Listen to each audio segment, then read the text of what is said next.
More than I need, what you want, girl, it's yours.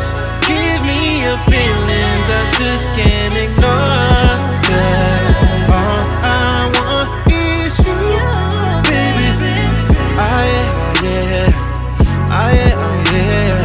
Give me your time, all your love, I've been patient.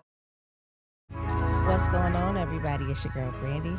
And it's your boy, Russell the Fourth. And welcome back to another episode of the What They Never Told Us podcast.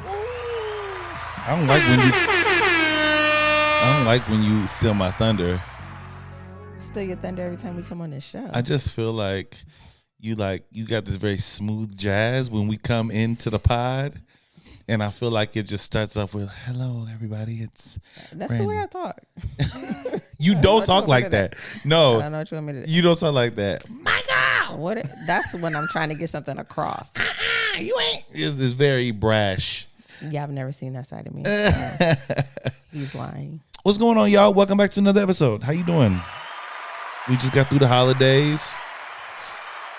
So, I know this is a topic that everybody covers, but since it's after Thanksgiving and I feel like I stretched the limit, I want to know your opinion on leftovers. What's the appropriate time frame for leftovers? Personally, now in your or grown age? For me or Yes. For what I think is acceptable for the world? No, you can't tell nobody else. Because I'm a little different. You can't tell nobody else what to do. No, there's some like health things I think we can all agree on. Like that's just not good for anybody. For me specifically, I'm not going past Sunday. If Thanksgiving's on Thursday. Yeah. Leftovers on Friday is a must. I'm eating leftovers the entire day Friday. Like for every meal Breakfast, I'm lunch, eating and leftovers. dinner. Okay. Right? I support that. So Saturday, I'm still going to eat leftovers. Not for the whole day. But is that your dinner? It's my dinner. My lunch is going to be something to give me a little break. Okay. You know, a grilled cheese or something, like mix it up a little bit. And Saturday. No, that was Saturday. Saturday night, I'm going to do Thanksgiving leftovers. Okay. By Sunday, I'm done with the leftovers. I'm good. It's so you over. don't eat leftovers on Sunday? No, it's over with. That goes for dessert too? No, that's only for the. I'm glad you asked this nuance. Okay. Yes, I'm only speaking about the meats and the sides. Okay. Okay. The desserts are going until they're gone. Yes, I fully support that. Yeah, I'm with you. So I think I agree with everything that you said. The only exception that I have, and you probably wouldn't hit this because you don't eat like cold salads and stuff, but potato salad, Watergate salad, marshmallow fluff, whatever you call it, Jello salad, coleslaw, all that. That stops on Friday. That stops on Friday? That stops on Friday. Like Friday? I can eat it for leftovers, but I'm not going past. Now, why is it a? I'm not marshmallow. Is it fluff health, or is it just that specific type of food? You can't do that much. I think it's a little bit of both. Like I'm Okay. not like day-old coleslaw. Okay, cool. Day-old potato salad. All right, I can get that. But like 2-day-old potato salad, But I just feel like I feel a way about it. I'm sorry. Now here's the thing. Okay, and we're just listening. talking about health benefit or like what's well preserved. It's always cold. So when you think about it, they're probably the most well preserved versus the stuff that you heating up, cooling down, heating up, cooling. Well, I'm not. The leftovers stay cold. I just heat up. They I just don't, heat up though. my portion. Well, this time I left stuff out because I'm like, look, I put it in the refrigerator on Thursday night. On Friday afternoon for lunch, I laid everything out. Look, Let me this say what I this, eat man. for lunch. No, that ain't. Look, let me tell you this major pain speech that she had with the kids. You wasn't even there. How you gonna tell the story? The playback, the way you explained it to me was hilarious. Tell him. You tell him. So the kids were all at the island, and I said, all right, we going to answer all the questions for today right now. I asked them, I said, what's for lunch? They said, leftovers. I said, what's for dinner? They said, leftovers. All right, so don't nobody ask me what we eat and what's for lunch, what's for dinner. And then proceeded to lay out all the food. I laid out all the food on the counter and left it there. Like, whenever you hungry, come scoop out of this. There you go. Yo. So from about noon to 6 o'clock, the food was out. Y'all eat whenever, and they ate it. They was just going back and forth. It was refreshing to not hear not one. What are we eating? What's for dinner? I'm hungry. There's Nothing. too many of y'all. Nah, just and if you don't want that, there's always noodles. I love it. It was a beautiful day. Friday was stress free. Yeah, I do have to say though, I'm throwing most of the desserts away today. It's cool. It's cool because I'm trying to get back on my Thug Thizzle anyway tomorrow. If y'all don't know, I'm trying to watch my figure, and I'm gonna let y'all know so y'all can be my accountability partners. Okay, I'm trying to get back on my health kick. Okay, so I know everybody does this towards the end of the year, but It's usually at the beginning of the year, actually. support that. I'm ahead of the game. I ain't waiting till New Year's. Wait till the Eve. holiday season to try to watch your weight. Look here. No, I just started feeling it. I started feeling like, yeah, it's time. Yeah. Okay. I don't feel good. Yeah. So yes, holidays were good. I want to ask you, so in your opinion, how did Thanksgiving go? I know this was our first official we're married, a blended family. Am I going to be able to be completely honest? Or do you want me to be like PC? Don't lie to me. Be 100% honest. I like sitting down, but when we went to your family house, they got on my nerves. And no, I would never say that. No, so I liked the flow of things. I like the idea, right? Yeah. Of we stay at home, we eat dinner, everything gets set up. Now we just sitting around looking at each other to go now and spend time with your family. I love that. Yeah. In theory. However. Yeah. We have to manage the kids' expectations in there because hearing when can we go over was a little irritating. And it wasn't just yours, it was mine too. And then when we got there, I feel like we may have went there more for the kids because like they played and they had a great time. You left me at the table with your mom and a friend, well, family too, cousin. And then you sat on the couch on your phone. It's when you get so many black people in one area, the temperature goes up significantly. And I do think we need to, plan this out a little bit. I think we need to go over there a little earlier. Okay. Right? Because we came late. We stayed a lot later. Everybody got the itis. By the time we get there, they barely want to be social. They full. They tired. People fall asleep. So maybe we need to get there a little bit earlier next year. Just a little bit. Okay. Yeah. I could work on that. Because we ate dinner at like 3. Yeah, we were done eating, so we just chilling at that point. We could have went over there. Yeah. Yeah, I was like, So I texted you like, I'm hot and I'm ready to go. I was already about to pass out from heat exhaustion. I was sitting on the couch like, okay, Lord, I can't do this. I tried to be social. It just didn't work. So I don't know if maybe it's our job to be like the entertainment or to be the facilitator of, you know what I'm saying? Hey, y'all, because now we coming in with the fresh energy. They a little Who had fresh energy? I had fresh energy. I walked in there because I came in there tired. Last year we played games, right? So that's I kind of had my expectation set that, okay, this is going to be the fun part of the evening. Earlier for that. And I love your mom, and we sat and we had a great conversation, but I'm looking at you on the couch like. Well, next year, so for those of y'all don't know, I think we worked out to where we're gonna do every other Thanksgiving with the kids, right? So your kids went with dad, and next year Thanksgiving they're going with their mom. So, be a little less, pressure to stay and all that stuff. Yeah. And we'll definitely have more energy when we go over there as well. Okay. Yeah. We'll work that out. Absolutely. But Thanksgiving first, blended family Thanksgiving went good? Yeah, it was good. Awesome. Good stuff. Obviously. We hope your holiday was dope as well. Hope you guys had an amazing meal. Hope your family as well. All that good stuff because the family unit is so important. That's what our brand is all about. Absolutely. And last episode, we spent a lot of time talking about like independence in the relationship, whether that exists or not, and the strong Black woman. And I had not an epiphany, but I guess a question. Mm-hmm. So growing up, what was your idea? What did you envision when you heard like Black woman, Black man? What did that look like to you? Like, what did you think about Black women and Black men? Did you have like a picture of a strong family unit? Well, I only could gather what I got from my home and from television. Okay. Right. So my parents did a good job of filtering what I watch. So between my dad, Uncle Phil, and Carl Winslow, my idea, and Bill and Heathcliff Cosby, my impression of the Black man was funny. I thought that my dad was real goofy, so in my mind, that's what the cool dad was. Mm-hmm. He was funny.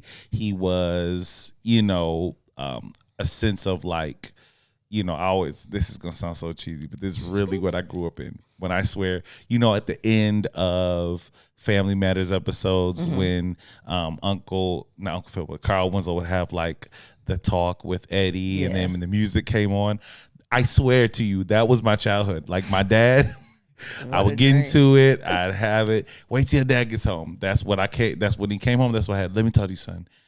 You know I love you, right, dude? I swear you would hear music in the background. Oh, Lord. So that was my idea of the black man. He was strong, but he was also the life of the party, and he also was counsel. He was wise counsel. He was a voice, the voice that kind of like was the cap on, this is how we end things. Like, all right, I know you got into with your mom, you mad because she did this or whatever, but this is the final say on the matter. That's so funny because that's you. Like, it's funny how, your idea of something kind of shaped what you envision or what you play out in your adulthood. That's totally you. And on the flip, so the women, like it was Harriet, Aunt Viv, and my mom, and them was all strong black women.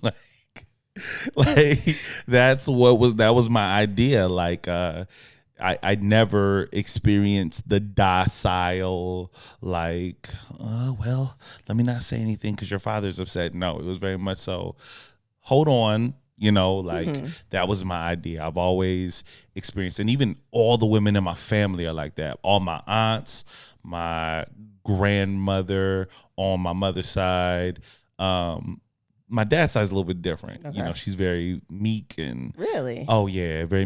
You talked to my grandmother before. It didn't seem like that at all. She's very soft spoken. Okay, now yes. she's gonna say what she's got to say. Okay, but my granddad is the military, like. He used to be very, I'll cuss you out in a second.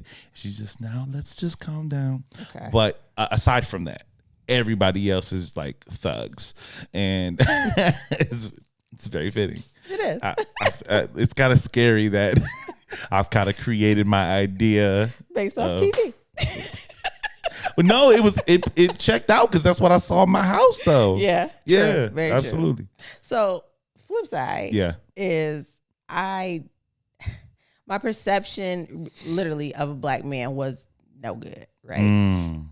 I don't know if my mom intentionally like put down most of the men that were in our family, but somehow, some way there would be a negative. Like I would think such and such is the greatest. I don't know. I'm just throwing this out, uncle. Yeah. But I inherently hear how he wasn't. Yeah. My grandfather, I grew up, he was my superhero. He kind of stepped in when my dad was gone and filled in that role. But as I got older, I started to learn more and more about some of the things that he put my grandmother through that just weren't who I knew him to be, right? Yeah. My dad, of course, wasn't around, so I only knew what I heard about him. And when I did get snippets of him in my life, like he would pop in every so often and it'd be like, oh, he's great, but then he'd disappear and I'd be like, they were right. Dag nabbit. Yeah. It built me up just to let me down. So I didn't really have a great picture of men in general, but because this is our culture, black men, they were unreliable. They are not dependable. They're not trustworthy, and chances are they're probably going to leave. I didn't have that turnaround until maybe I would say my stepdad. But by the time my stepdad got there, my mom dated him for a long time, right? I had no idea he existed. And then he was there. And he was like, oh, this is my boyfriend, So I was like, whoa, excuse me. Who is this? So you're just going to be another one to X, Y, and Z. So I don't want to get close to you. I don't want to have a relationship with you. I remember my mom coming to me and saying, he wants to know why every time he comes over, you just go in your room. And it was like, I don't know this man and I don't want to know this man. I was at an age where I think it was a year or two before I left to go to school. So to me, I didn't have anything to invest in this relationship. That's your boyfriend. Great for you. How old were you again? I think when I knew that he existed, I was probably like 16. And I think that's around the time when I remember you mentioning him. Yeah. I was probably like 16. And it wasn't like, hey, he's my boyfriend, he's around. I just heard this name, right? Yeah. And then he bought me something. And I was like, oh, that's super weird. Like, who's this dude? But I didn't realize that he was the first consistent man until he became the first consistent man. And it wasn't until I went off to college, I got pregnant, I come back, and I'm living on my own, and I need something, right? Yeah. And my mom's like, well, I'm going to talk to him. And I'm like, well, why would you? And he came through for me. Wow. And it was like, why would you do that? Like, Wow. you know, I had been mean to you for so long. And so that kind of started to change the narrative for me. Yeah. Like, oh, he might be somebody that I can depend on. But I still was really iffy. So I still kept him at arm's length. Yeah. Now I can say that is the first consistent male figure outside of my grandfather. Wow. That I've had. That's like dope. Somebody who had no connection to me, didn't owe me anything. Yeah. Just chose to be kind and loving to me. All right, so let me ask you this. So with that being like our origin story, our environment that we grew up in, how did that shape your choices in romantic interests? Yeah. I mean, for a very long time, I dated men who I didn't need to rely on. Yeah. If that makes sense. I didn't depend on them for shelter. I didn't depend on them for money. I didn't depend on them really much for a lot of affection. It was just like we had this very superficial relationship that wasn't emotionally tied. We had sex, we hung out, Yeah. you know, type of thing. It wasn't until I got married the first time that I started to look deeper for that, but I wasn't in a place mentally to accept a man to try to love me. And I think that the person that I chose had his own issues. And so our dynamic worked in the fact that you can still do everything and I don't really have to be that reliable to you, but I'm making a commitment to marry you. For sure. Based off just this relationship that we've built. I got you. I think for me, and it's interesting because I had issues seeing how men like me and my father balanced that power dynamic, for lack of a better term, because it's not about power, but just that respect factor between them two. My mother and father's relationship, although they stayed together, was very argumentative. And growing up in that environment, for whatever reason, I think I was aware enough to where I assessed, I don't want this. Yes. And I think I remember you telling me that your dad had that conversation with you. Like, yeah, I didn't want to say that on here. Oh, my bad. We here now. My bad. Yeah, we here now. But yeah, my dad, and it's wild because it wasn't weird to me then, but when I think back now, I'd be like, would I have a conversation with my son at 17 about this? But he was having those conversations with me. What do you like in a woman? What do you want in a woman? And, you know, he was like, hey, look, I love your mom, but you need to be aware of this, or, you know what I mean? And what he was trying to communicate with me about was just, hey, people like you and me, we're sensitive, we're in touch with our emotions. He was like, you've always seen your father cry. I've always been affectionate to you. And it's not just your mother that's nurturing to you, it's also me. You sit on my lap and I hug you and hold you just like your mother does. That's not normal. Most men don't do that. So with you being like this, like me, you need to be aware that most people are going to see these attributes and attribute that to weakness. Because most people don't understand emotions. You know, like there's conversations that I'm having when I'm in high school. Yeah. I remember going through the McDonald's drive-thru after you picked me up from basketball practice. So pretty much he was like, somebody like your mom, you might not be able to handle something, right? Now, here's the crazy thing. I remember, and this is wow, God, I hear you. This is literally bringing this back to my forefront. At the time, this is right around the time when I'm in the middle of a love triangle between my wife, Brandy, and my girlfriend at the time, who was a young lady I was seeing. This is in high school, y'all. This is in high school. I'm thank you for preface Little because like, oh clarification. Lord, I thought this was good folk I was listening to. This is in high school, right? And we've told the story before, but I won't go into it. But essentially, me and Brandy dated on and off since middle school, right? Mm-hmm. And we always found our way back to each other, except for this one time when I ended up in a serious relationship with another young lady, as serious as you can be in high school. But I remember trying to do the math in my head of how different you and my girlfriend were at the time, right? Polar opposites. Yeah, you're very much so like my mother. And it scared me. You know what I mean? So even though the things about you and who you were, I think connected with me and resonated with me so much, it still scared me a bit. And I think because of that environment that I grew up in, I ended up gravitating to women who were polar opposites of my mother.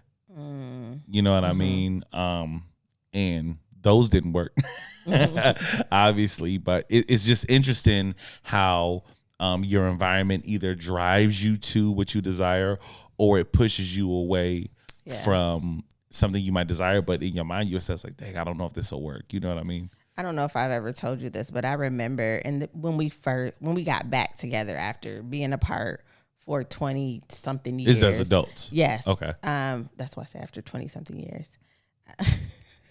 You don't got to do that. Right. You don't have to make me feel stupid. Like you can just cruise past it. You don't got to point it out. I realized that a lot of the things, because you used to remind me in the beginning, like you were so mean.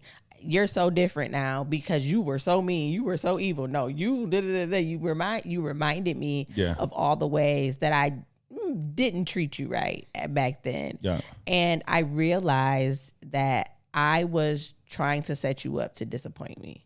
Like I wanted to do things to make you be like, oh, I can't do this. I'm gonna leave. Yeah. Or, talk bad about me or whatever. The things that I had associated even at 16, 17, what a man does, I tried to associate that with you. I tried to pull those things out of you so you could be what I expected from you. You know what I'm saying? Okay. And you didn't do that. Yeah. And I didn't know how to handle that.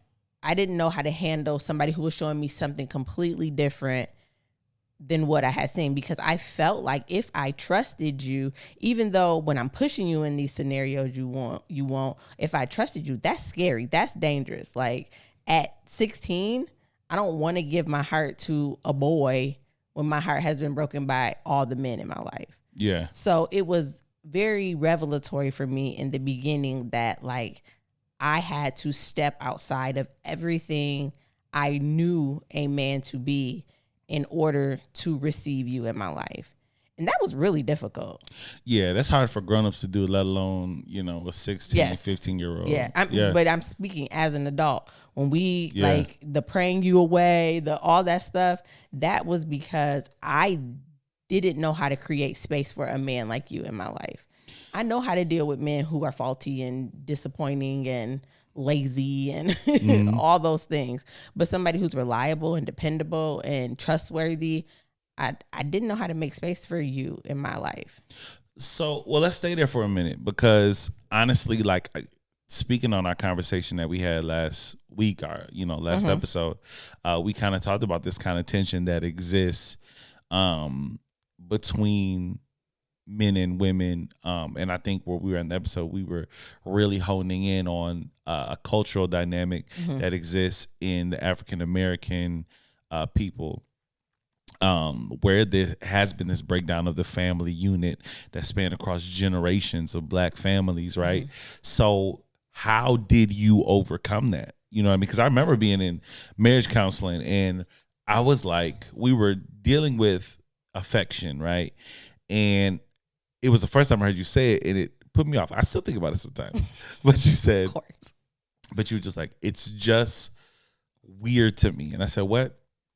Like you coming in the door, like coming up on me, trying to hug me. It's weird to me. And I was like, I remember my initial feeling, like the instant feeling was just almost offense. Like, why why is this weird to you? Right? Like, it worried me. I'm like, this is something that's mad important to me, and it's weird to you. You know what I'm saying? But when you elaborated, you remember what you said? If you don't, I do. I mean, I can tell you now what I feel, but I don't know what I said in marriage counseling. But you were like, I've just never experienced Yes, that. Like, so I've never that's what had a male who was affectionate to me outside of sex. And- physically affectionate. Yes. And Yeah. moreover than that, I didn't see that. Yeah. Right. There were a few people who I knew growing up who were married. Yeah. My aunt was married for a time and she was in an abusive relationship. So the only really interaction that I saw was physical and violent. My mom, if she was in relationships when I was growing up, I did not know about it. Like, Did a good job of like, she was hocus pocus with her stuff. if I ain't serious about you, you ain't gonna see these kids and they not gonna see you. I'm here for it. And then my grandparents, who I can remember the first time in my life that I saw them kiss. My grandfather had like I don't even know if it might have been like his 70th birthday party or 75th or something. And they had it at this place and it was a surprise to him or my grandma. I can't remember. Whatever. It was a surprise party. The person who was surprised came in and my grandfather grabbed my grandmother and French kissed her. And I was like, what is happening? Number one, it was my grandparents. In my so mind, it was like, First of all, I thought it was gonna be a peck, and I thought you were gonna be like, I was like, oh no, my grandpa didn't have teeth. Go ahead, Grandpa. It was just like, it was disgusting. Yes, sir. But they had been married for, I can't even tell you, 40 something years. And you hadn't seen any and affection. I hadn't seen any affection in my entire life And the between first time those you two. see it And was the a first time I French seen it was a French kiss. And I was like, oh, this is horrible. So it completely turned me off on PDA, Wow. number one. And then to see a dynamic that I had never seen before, and mind you, never saw again. My grandfather died in his house. Wow. And I saw my grandma care for him. But not Yes. physical affection. Not an expression of love. And I'm sure she's like me, and acts Yeah. of service was definitely her love language. Yeah. But to see a man and a woman interact in a loving manner, showing physical affection to one another, I had not seen that growing up Yeah. at all. So when you think about that, just on that alone, like what you've experienced or what we've experienced in our personal dynamic on the affection side has played out in so many other areas among so many other men and women in a relationship dynamic, whether it's affection, whether it's leadership, whether it's just accepting the fact that you're here and you're going to stay here. And I don't have to subconsciously try to push you away, which is dangerous because a lot of people don't even know they're doing that. Yeah. Right? You're unaware that there's a subconscious idea that you're making exist in reality. You know what I'm saying? And it plays out in so many relationship dynamics, right? This is why, and I said it on our live, why last episode was my favorite that we've ever done, because it's such a necessary conversation. I would say this is as well, because there's so much that has to be unpacked, right? So I want to know, for you specifically, how did you overcome that specific barrier with the physical affection? Had you seen it? Like, had you been close up on a couple prior to us reacquainting? Who did you see? Who did you get close up on that gave you an idea of what this could look like in a healthy scenario? Yeah, absolutely. So divorce is like the worst thing that I think a couple can go through, but in some aspects, it's like the best thing for you going into a new relationship, because it gives you a chance to evaluate how you do relationships. Because inevitably, whether it's your partner told you the exact reason you got a divorce, or you were like me and you were trying to figure it out on your own, you walk through what happened in your marriage almost on a daily basis when you get divorced. So that was step number one for me. I handled my first marriage the same way I had handled all my relationships in the past. So when I was having a retrospective look at that, I'm like, okay, I could see how that's not appealing. I could see. So I had an awareness now of the things that I did in my marriage that caused it to fall apart. And then I'm now in church, and I'm in a church. God is so good, because I'm in a church with a pastor who has been divorced. So he can reach me from a place that nobody else, especially spiritually, was able to reach me, because he was living it. And the way that he loved his wife, the way that he expressed the second chance, I had heard nobody else express that ever in life. How he valued her because he knew that God had given him a second chance at love, and how he was determined to not let the things that made that fail the first time happen again. So he intentionally loved this woman from a space that I had not seen. And I think because that relationship was modeled at the head of the church, every marriage in that church was reflective of that. Whether it was like they recognized themselves, so they came, or because he set such a great standard, or they set such a great standard that all the other couples seemed to follow. But they were all, of course, I'm on the outside looking in, but seemingly functional relationships. Not perfect, but people who were committed to loving each other in season and out of season. And I had never seen that. And when I got through all the muck and the dust, I was like, if I do it again, that's what I want. That's dope. So, that is a great visual, right? That's a good thing to see, because it kind of plants a seed in you of like, okay, this is possible. Yes. And it kind of undoes some of the learned facts that you had, right? Because the truth of the matter is, right, like up until that point, aside from your stepfather who played a role, the truth of the matter is that most of the men in your life hadn't left the greatest example of what a loving husband looks like. Absolutely. You know what I mean? So that planted a good seed. So now walk me through. I feel like I'm being interviewed. Yes.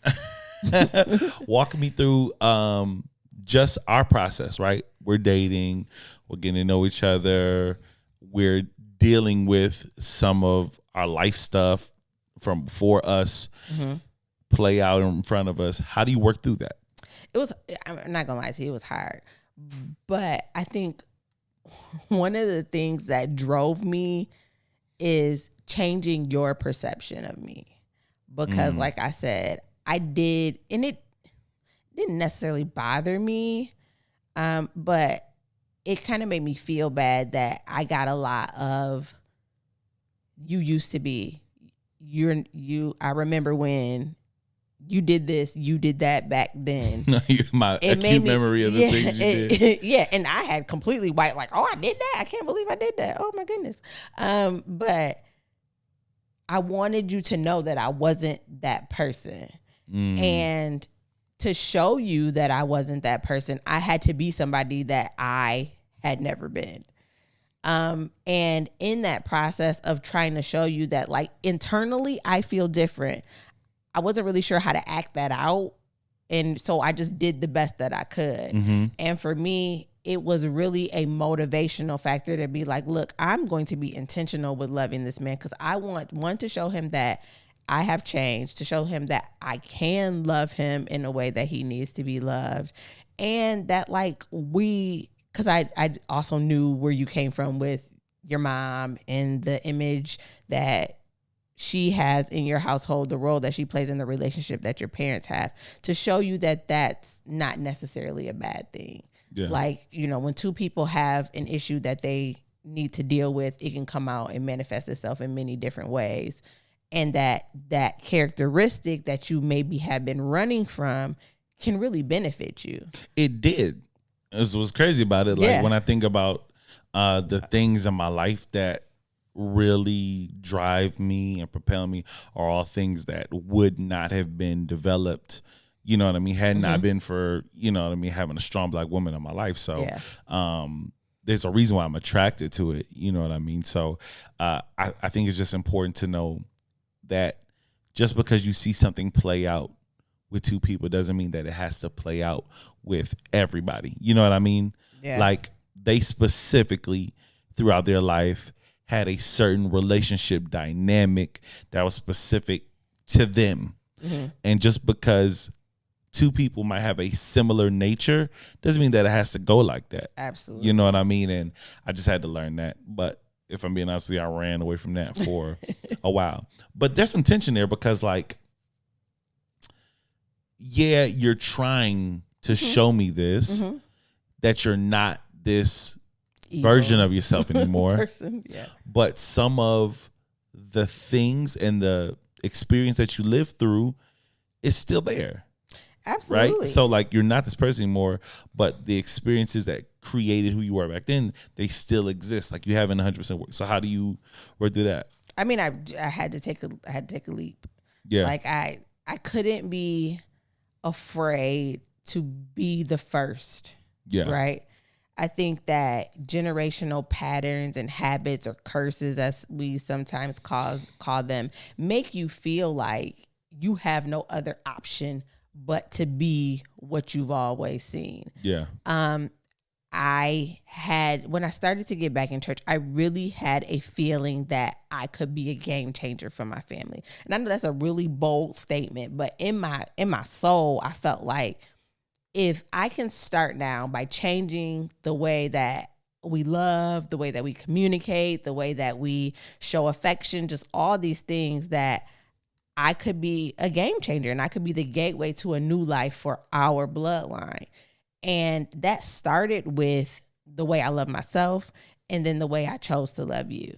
Yeah. And yes, it's hard. It's still hard every single day. I told you that I still deal with feelings that one day something better in your eyes is going to come along and you might decide that this isn't what you want anymore. It's something that I have to fight every single day just because of the things that I've been through. Yeah. However, I know that if I do my absolute best to love you, that if that ever does happen, I'm not now going to think that it's because of who I am. Yeah. You know what I'm saying? Yeah. Like I know now that doing my best to love you is doing myself a service just as much as it is you. Yeah. And I don't want to be that person that I've been. And I think it's just making a conscious effort to say, you know what? I don't want to be that no more. I know that's toxic. I recognize how that destroys relationships. I recognize how that doesn't serve me. And I don't want to be that. Yeah. And so every day I make a conscious choice not to be that. That's good. There's something else you did that I remember specifically. Tell me about it. I don't think I at the time it was as significant to me. Mm-hmm. It was significant, but not pertain to this. But I remember you were listening to this sermon series. Lord help me, Mike Todd, Forgiveness You. Oh yeah, right. And you're like, yo, this is a dope little sermon series. Like, oh, that's dope. That's what's up, babe.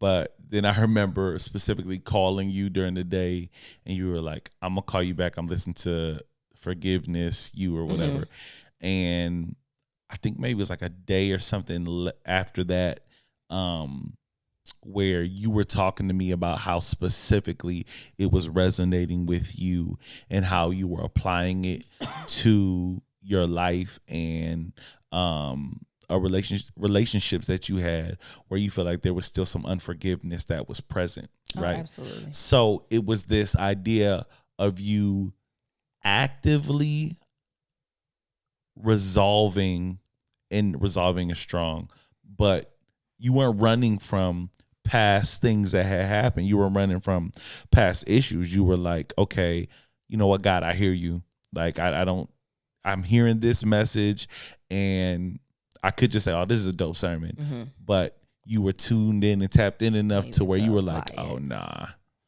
I know what. He's talking to me. He's talking to me.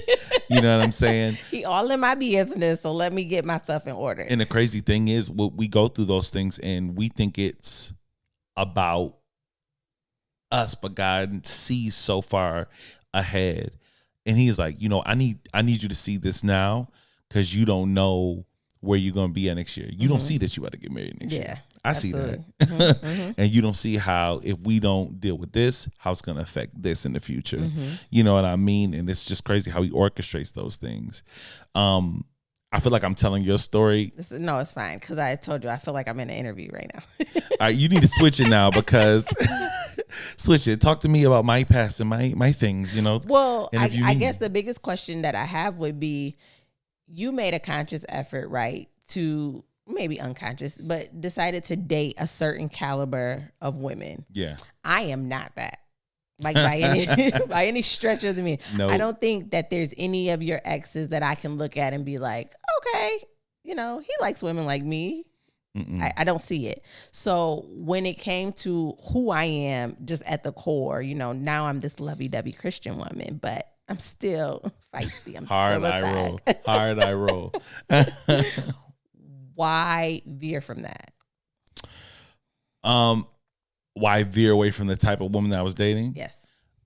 If I'm being honest with you, that was an observation I made in hindsight. They say hindsight is 20/20. Yes.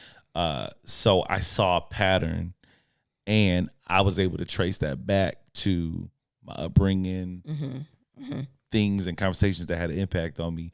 But if I'm being honest with you, if you would ask me this question 2 years ago, I would have told you I don't have a type. You know what I mean? Because physically, and a lot of times when we talk about our type, it always goes by physical attributes. But aside from that, they never followed a type physically.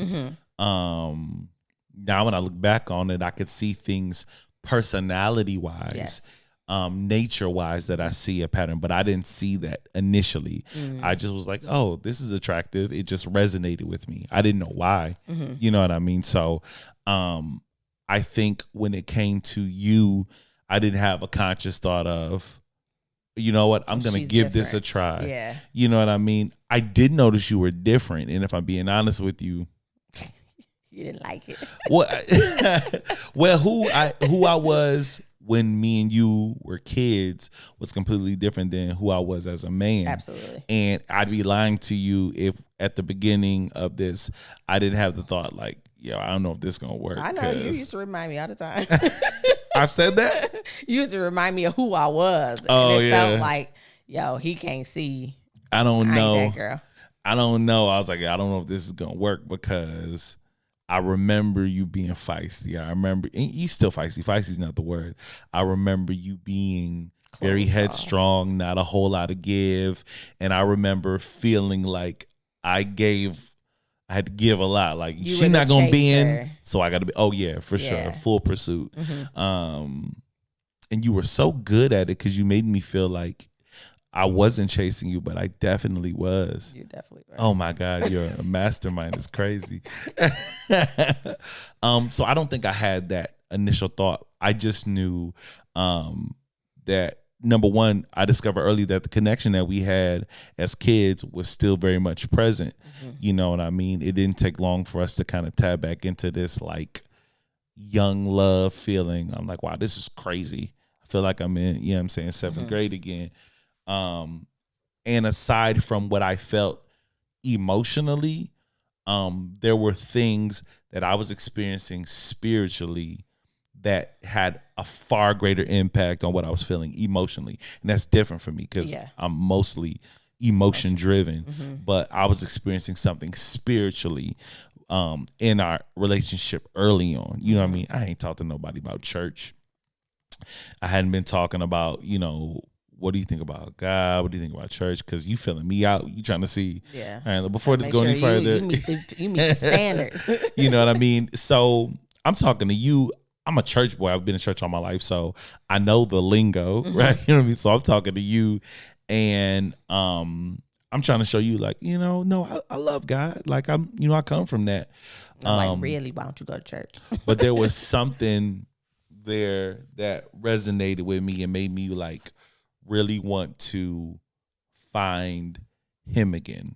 By him, who I was, my calling. It kind of shook me up a little bit. It was like, yo, locate yourself, GPS, where you at. And when I saw where I was at and I saw how far I was from where I used to be, it really messed me up. So that's what had a far greater impact. Now, on top of that, as I'm getting to know you, you do seem very different. I felt like you pump faked me a little bit because you was being very like, what's the word? Docile. Not loving. Yeah, I know that'll you never mean a lot be a of word things to describe me. I tried it. You mean a lot of things, but docile's not one of them. It'll never be a word anybody uses to describe me. Nah, I mess with you a lot. You weren't faking and pump faking me at all, but very much so. I could see a difference. You know what I'm saying? So that was important to me. I think I'm a communicator, and as long as I have that piece, then I can function. And we were communicating so well. You know what I mean? Like talk upon talk upon talk upon talk. So I was like, okay, no, this is good. This is good. There are times where we might have a different view on something, but the fact that it didn't turn into a back and forth, you respected what I said, vice versa. It felt good. You know what I mean? You weren't judging me for where I was at. Yeah. So, no, I felt good. I'm going to ask you a question that's literally just came straight out of left field. Oh, Lord. And is it hard loving someone with so much relational trauma? I'm going to answer truthfully. At times, it can be. It can be. It's rare that we run into it, but when we do, it's more scary than it is hard. You know what I mean? Tell me what you mean. Don't say you know what I mean. So I can say what look at you. Y'all see what I mean? So like for instance, when we were in marriage counseling and you opened up to me and you were like, it's weird to a man to come in the house and want to like come on me and be affectionate. That's a scary thought for me, especially with my specific relationship trauma, right? Yeah. Where I came from a space where I felt like emotionally I was neglected. So now I'm in a space where, all right, here's a set of circumstances that if she doesn't address this, I'm walking right into the same scenario. If I get into a marriage where me coming home and wanting to be affectionate is something that can exist, I am again shutting down a part of me that I need. You know what I mean? So it's just a scary thought. Now, the blessing is that at every turn, you've shown that we're meeting in the middle. You know what I mean? There's compromise on both of our parts to kind of work through this at our own pace. So that's what I mean by it's more scary than hard. It's just the idea of, oh, what if? You know what I mean? I wouldn't say it's hard because at every turn we've been able to work through it. You know what I mean? Because there's a willingness and desire on both of our parts to like love each other well. So that's it. And there are times where it gets difficult where there's a space where you're trying to figure it out, or maybe I don't know what it is, but you're just not ready to communicate it. So I can feel like something's going on, but I'm not sure. So there's just like a, you know what I mean? I can tell you're kind of withdrawing inward. And when I'm like, hey, what's going on? You good? I'm fine. I'm good. You tripping? Ain't nothing wrong. You know what I mean? So those are the moments when it can be a little difficult, but I can't say we've dealt with anything that was like hard. I don't think we really hit our like. Oh yeah, well, I mean we've only been married for like 7 months. If we did hit already, that's crazy. Well, I can tell you though, from the other side, it is sometimes difficult to date someone who. It sounds so weird because you're not supposed to have these things, but it is somewhat difficult to date someone who doesn't have as much relational trauma. Like, I think I teased you a lot, like, oh, you don't know, you grew up in a 2-parent household. Like, there are just certain things that, like, I feel like I've experienced throughout life that don't allow me to have such a positive, maybe, outlook on a situation. And it's hard. You understand that it's irrational, right? But you understand that you also feel it. Yeah. And when you only see it's irrational because you haven't walked through some of the same experiences that I have, I believe that that's where you are perceiving the quietness or the inwardness, because it almost at times feels like, it's like when you're talking to a friend who has like the picture perfect life and your life is completely trash. And you're like, I'm trying to explain to you my struggle, but your friend is like, no, maybe it's like, my life experience won't allow me to see it. Your rich white friend is like, no, I don't know about racism. You can racism be anything you want. You can be anything you want to be if you work hard enough. That's how it sometimes feels in a relationship with someone who does not have that same trauma. And I am not the best at saying, okay, it feels like this. Yeah. And even though I recognize in my mind that, it feels like this, and that's not rational. That's because of, what you saw or what you experienced, that I tend to draw inward, because I'm like, he won't get it. Yeah. Yeah. I think we could benefit from just giving each other a chance. Like, because on the flip, there's times where I want to, for lack of a better way to describe it, hold hands and skip through the daisies, right? Like, everything's just perfect, la la la la. But I assume that I won't get that from you, so I don't try. I just say, she don't have that in her. When there might be a day you surprise me, you know what I mean? And I think, I saw this Instagram reel that blessed me so much. It was this white preacher, and he was talking about marriages, but he talked about a servant's heart. And he talked about the best marriages come when two people come into the marriage every day with a servant's heart, right? Like, I am going to serve my spouse the best way I can. Understanding that what she needs, I don't need, right? She needs hugs, kisses, and all this. I don't need that, but she does. So because I have a servant's heart, I'm going to give her what she needs, and vice versa.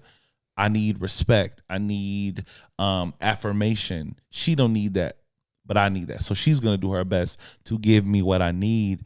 And when it seems simplistic, but that at the core, at the foundation, leads to the best marriages. And it made so much sense to me. And I feel like it's all the other stuff that makes it complicated. Yeah. I mean, I can honestly say that is for us like foundational, right? Absolutely. I think that's something that, whether somebody had to tell us or we just inherently felt it, that we do. We know that we have to love each other in ways that are unnatural to just who we are. Yeah. And that is because we are living a life in service to one another. So I'm going to do whatever you need me to do, and you're going to do whatever I need you to do. The problem is trauma, experiences, emotions, all those things sometimes get in the way of that. So doing that, but fighting the fact that, like, if I don't do it or if I miss a day, he might leave. If, I don't hug him, as soon as he comes in, he's going to be mad and he's not going to speak to me for the rest of the day. That's what I fight. Yeah. Like, I think the internal messages versus what I'm actually receiving right in front of me. Yeah. And trying to balance that and flip that and being like, I don't care what I've been through. That's not what I'm dealing with right now. But when I am feeling like I can't express that because you don't get it or you don't understand it. Yeah. That's the block for me. And that's why I asked the question, like, because I want to know, is this struggle a two-way struggle or is it just something that I'm dealing with? So it is refreshing to hear that, while I don't want you to have to work through my trauma, that you're willing to do that, because it's something that, right, wrong, or indifferent, is now a part of me. And we can use that like scripture with the enemy meant for evil, God is turning around for my good, because I recognize now I can have conversations with women to say, I know, I get that, I feel that, I've been that, but there's somebody that will love you anyways. Yeah. And I would not have that testimony, and I would not be able to give hope to other people had I not been through those things. I wouldn't even know how to love you correctly if I haven't been through those things. But those things are still a part of who I am now. For sure. And they show up when I don't want them to show up. Yeah. And it can be really difficult. Yeah. But truth of the matter is like, even if, and because the reality is, I don't know what you've been through. Mm-hmm. I can't say I've experienced what you've experienced. Mm-hmm. But I can say emphatically, without a shadow of a doubt, that I am committed and invested in just being the best husband to you. Mm-hmm. So even when I don't understand, right? Like, if you tell me what you need, I'm going to do my best to do that. You know what I mean? Yes, I see that. So I feel like there's this, we keep speaking about this tension, right? And I wish I had all the answers, but I will say one thing that I think would just benefit everybody is exactly what I got from that clip, is just being in service to your spouse, right? Like, you might not understand, but if they need it, you're in service. Mm-hmm. As long as it doesn't conflict with your values, your morals, your respect, your faith. If they need it, you meet them at their point of need. You know what I mean? As being in service to your spouse, right? So if they need space, you give them that. If they need conversation, you give them that. If they need a touch just to establish a reconnection, like, you give them that, because ultimately your love for them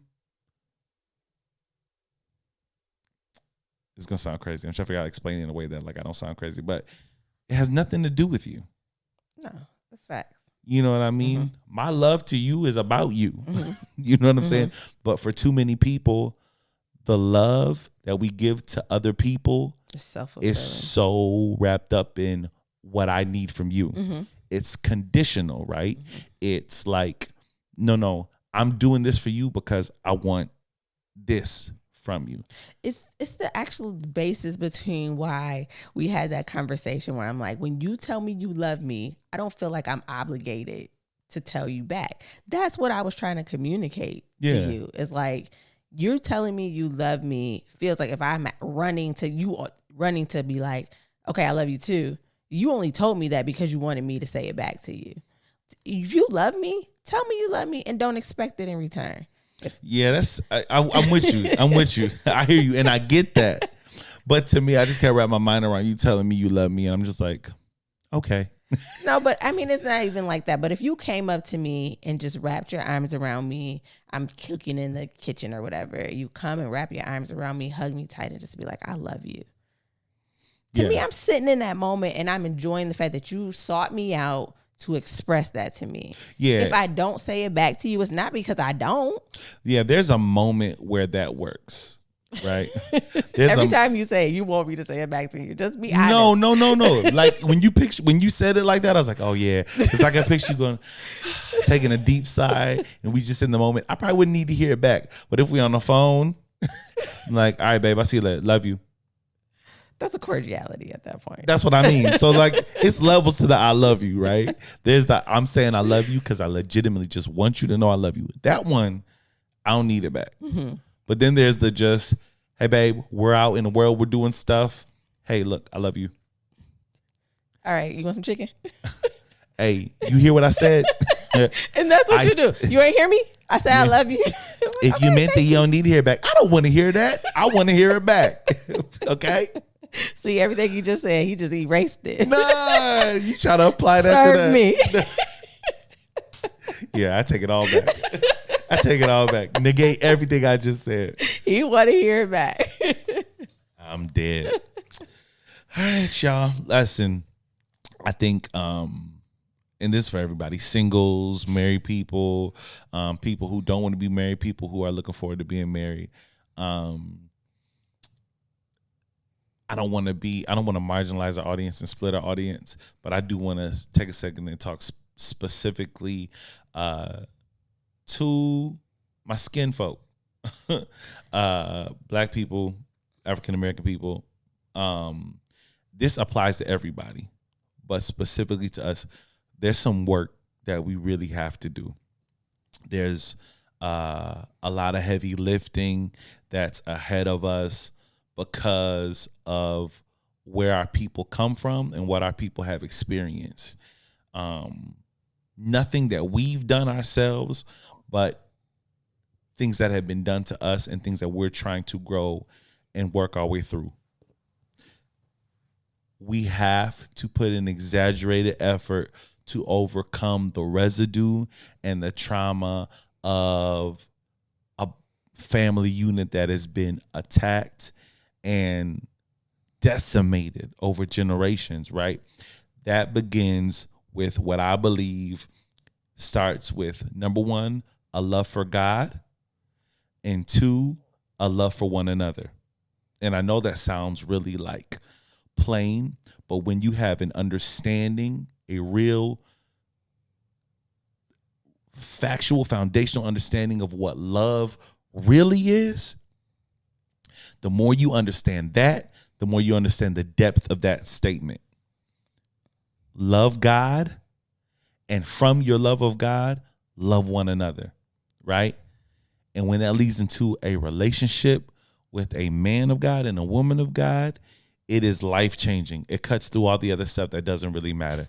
I know at the time, like, some situations are heavy, and I don't want to negate those because some things can't be worked through.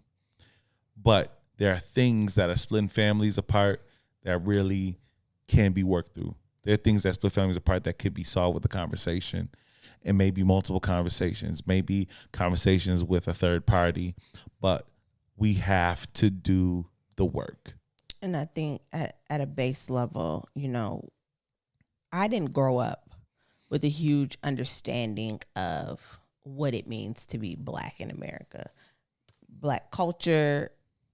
My mom didn't even let me watch Roots. Like, it was very, that happened before us, so it doesn't exist. And what I've learned in my adult life is it happened before us, but it still affects us. Absolutely. And whether it's factored into now the DNA of our people, or if it's just so ingrained in the history and the repetitiveness of relationships. First, we were separated by slavery. Then we were separated by drugs. Then we were separated by mass incarceration. And now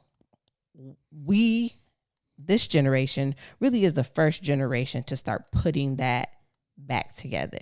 And the pieces are cracked. The pieces are frayed. They don't really fit together the way other puzzle pieces fit together. Mm-hmm. And sometimes we quit because it's hard.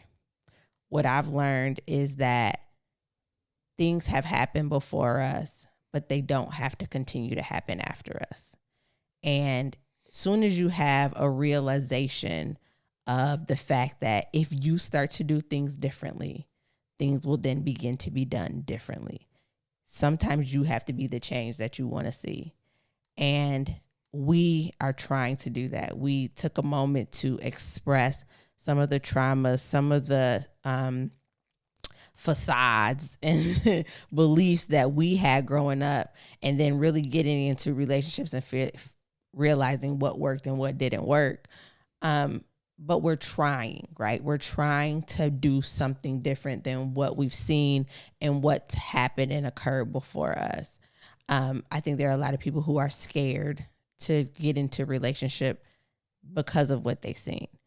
It doesn't have to be your story. And there is hope in love, and there is hope for our people and our family structure. And if you've never had the opportunity to see a functional family work, it presents you with a great opportunity to create one. Absolutely. And I know we took a little bit of time there to talk a little selfishly to Black family units in America, but we're aware that our audience spans across different cultures, different countries, St. Lucia, the UK, Uganda, Germany. Listen, love is difficult everywhere. Everywhere. Everywhere. The divorce numbers are high everywhere, right? So yes, we're talking about a specific group, but this applies to everybody because everybody has to have the difficult conversation. Everybody has to work through preconceived notions, uncommunicated expectations, family trauma, family of origin or origin of what is it? Family of origin. Family of origin stuff. We all have to work through that. So this is applicable to everybody.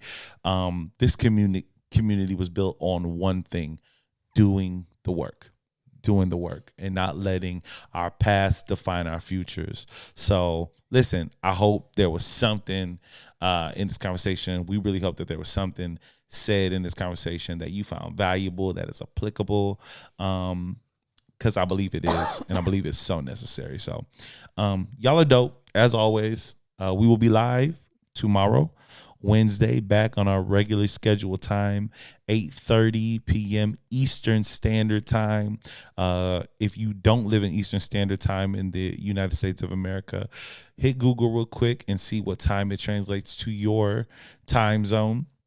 And see if you can join us. We'll be live on our Facebook group, What They Never Told Us. We'll also be live on our YouTube group, What They Never Told Us, and Instagram.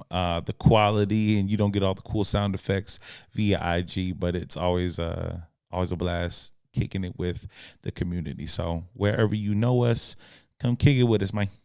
Absolutely. All right. And if you want to support the show, you can hit our Cash App up. We are $ What They Never Told Us. You can also support us by engaging and interacting with us on Facebook. And just by sharing, liking, whatever you do on whatever platform you love to watch us. We appreciate all of that. And always remember, we love love. Y'all should love too. Peace.